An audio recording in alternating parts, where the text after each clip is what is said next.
I'm Guy Lambert, and we're joined by none other than Madeleine Somerville, political strategist. So, gosh, a lot to cover. On my way in to the TV station this afternoon, of course, we're based in Bethesda, I was confronted by a number of protesters making reference to the No King's Day protests, one of many taking place right here in Bethesda. We just had a report from our very own Bob Barner down there at the along Constitution Avenue. Apparently, didn't see any protesters there as well. So I passed the same protesters that you passed coming in too, Sure. with lots of homemade signs and things that you would typically see at protests. I think it's very interesting that the choice to call it the No Kings protest coincides perfectly, actually, with what's going on today. It was as a political strategist, it was a brilliant way to name it. So in our Declaration of Independence, and the reason why our army was founded in the beginning was to fight against kings, right? We were there to first, because as the gentleman said before, actually we had an army before we were a nation. At first it was to try to make sure that our rights from the king were honored. Then it was to make sure that we were free.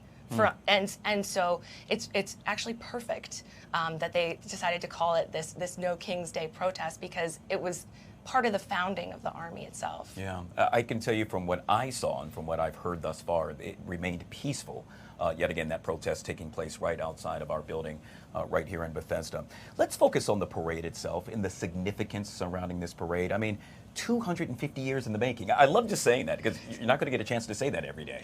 You are not. So I think, as a political strategist, when I look at what Trump's message is, right, what he's trying to communicate to people, I think what he's trying to do is link himself in the public consciousness with America, right?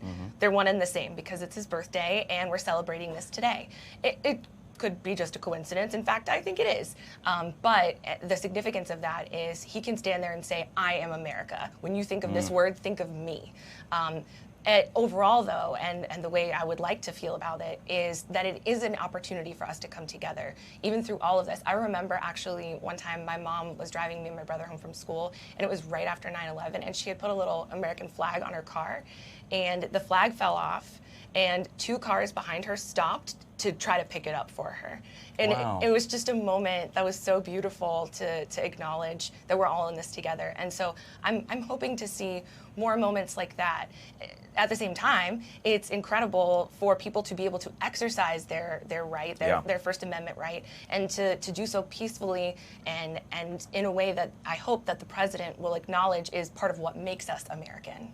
We touched on this earlier, and that is, yet again, obviously there's folks that lean to the left and folks that lean to the right. Did I do that the right way? Yeah. This left, this is my right. Yeah. And so with that being said, today is a day that we all come together and we all reflect and celebrate, yet again, what this amazing military institution has been able to do for some 250 years. Yeah.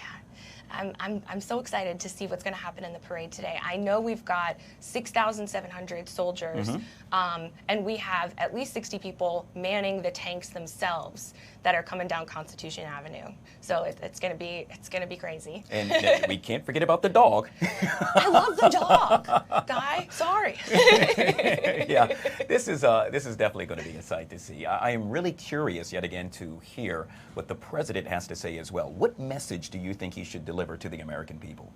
I think he should deliver a message of unity, Guy. I think that's the most important thing he can deliver to us right now, because he is the president of all Americans, and he understands that there's a lot of turmoil right now. He is also a president who cares deeply about what his approval ratings are, and somebody who's a really good showman.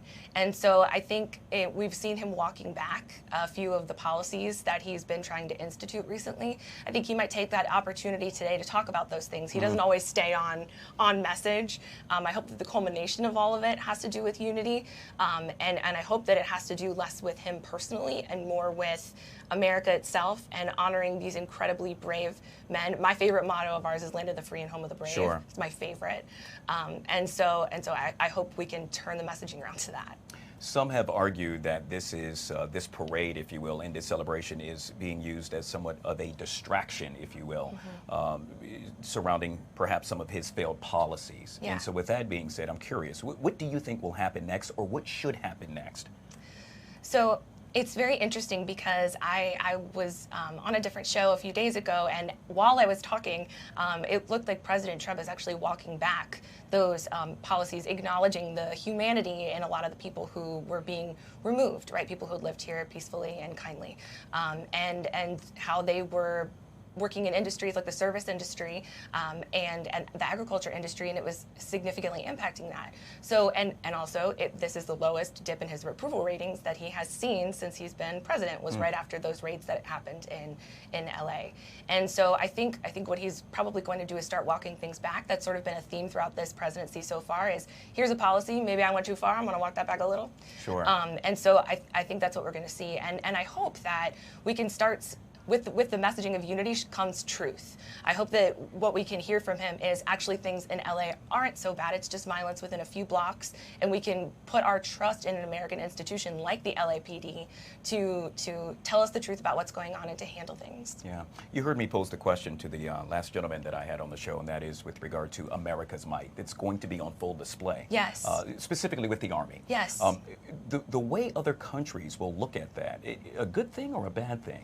So this is the only military parade the United States of America has ever had that's not linked to a victory in a war. So the one that happened in 1991 in Desert Storm, after Desert Storm was a victory parade. There was one when we entered World War II, and then afterwards. It's not linked to any war, any victory, and so it truly is a display. That's what this is. Now, do I think that Americans in general are suffering with an identity crisis to where we could seriously use a moment to unify behind something we can all get behind? Absolutely. But I think that because it is his birthday, I think it's going to look like he's sending the message that I am America now.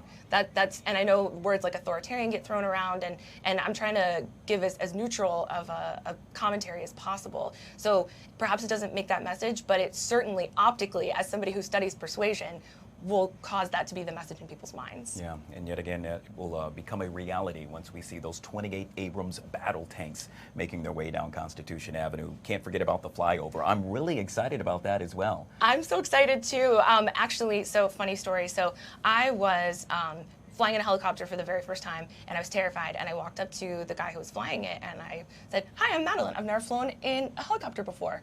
And he was like, "Hi, I'm Brian. I fly Black Hawk helicopters." So I was like, I will call my mom and tell her that I will be just fine. and you are, because you're here. Yes, I was just fine. But it speaks to the amount of trust and confidence that we have in our military and in the people who operate these incredible machines. Yeah, one thing's for sure, it will be a celebration unlike any other, and you can watch it yet again right here on Fox Local.